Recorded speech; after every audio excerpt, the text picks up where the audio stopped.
წილკანში მუხრანის ველის ტერიტორიაზე არსებობს ადგილი, რომელსაც შუაგული ჰქვია. ამ სივრცეში ღია და დახურული ღონისძიებისთვის შესანიშნავი გარემოა. თუმცა როგორ იქმნება ეს გარემო? ეს მათივე სანერგის დამსახურებაა, სადაც აღსანიშნავია, რომ უმაღლესი ხარისხის დეკორატიული მცენარეების მრავალფეროვანი არჩევანია და თანაც ქართულ ნიადაგში გაზრდილი. ნინია ზვიადაძეს უმასპინძლეს სანერგეში და დეტალებს ახლა მისი სიუჟეტიდან შევიტყოთ. მუხრანის ველზე ტბაში გულის კუნძულის ირგვლივ მრავალი ფუნქციის მქონე ძალკოტი არსებობს. ადგილსაც ასე დაერქვა შუაგული. ახლა უკვე სიმწვანით სავსე გარემოს 2019 წელს ჩაეყარა საფუძველი. შუაგულში 7 განსხვავებული სივრცისადმი ადგილობრივებისა თუ უცხოელი ტურისტების ყურადღება არასდროს ნელდება. ჩვენ ვიმყოფებით საღონისძიებო სივრცე შუაგულში, რომელიც თბილისთან ახლოს მდებარეობს მუხრანის ველზე, სოფელ წილკანში. შუაგული მულტიფუნქციური ადგილია, სადაც სხვადასხვა ტიპის ღონისძიებას მასპინძლობთ და ბევრი სხვადასხვა მიმართულება გვაქვს.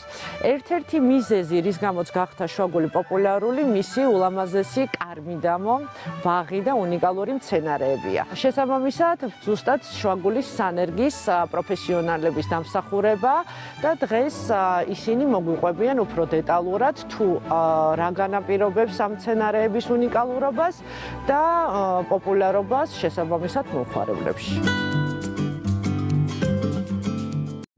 შუაგულის სანერგეში კომფორტს ისიც ქმნის, რომ აქ ყველაფერი ხელმისაწვდომია და თანაც ერთ სივრცეში განთავსებული, ვისაც საკუთარი ბაღის, უკვე გაზრდილი და ფორმირებული მცენარეებით გალამაზება სურს, მოლოდინის გარეშე შეუძლია სასურველი შედეგის მიღება. თანაც ეს სანერგე აღმოჩნდა სივრცე, სადაც ცოდნის მიღება უამრავმა ადამიანმა შეძლო. მათ შორის პაატაბაშა რაულმაც, რომელიც ხეებისგან ულამაზეს ფიგურებს ქმნის.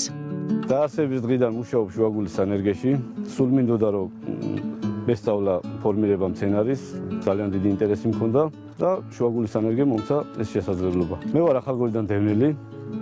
ჩვენ სანერგეში მუშაობენ ძირითადად ახალგორიდან, ლიახვის ხეობიდან დევნილები. ფორმირება სჭირდება საკმაოდ დიდი დრო, რაღაც 5-6 წელი, დასრულებული შედეგი მივიღოთ. ჩვენ ვიყავით ერთ-ერთი პირველები, ვინც დაიწყო საქართველოში ამ მცენარების ფორმირება, რათა მოსახლეობისთვის ხელმისაწვდომი ყოფილიყო ფორმირება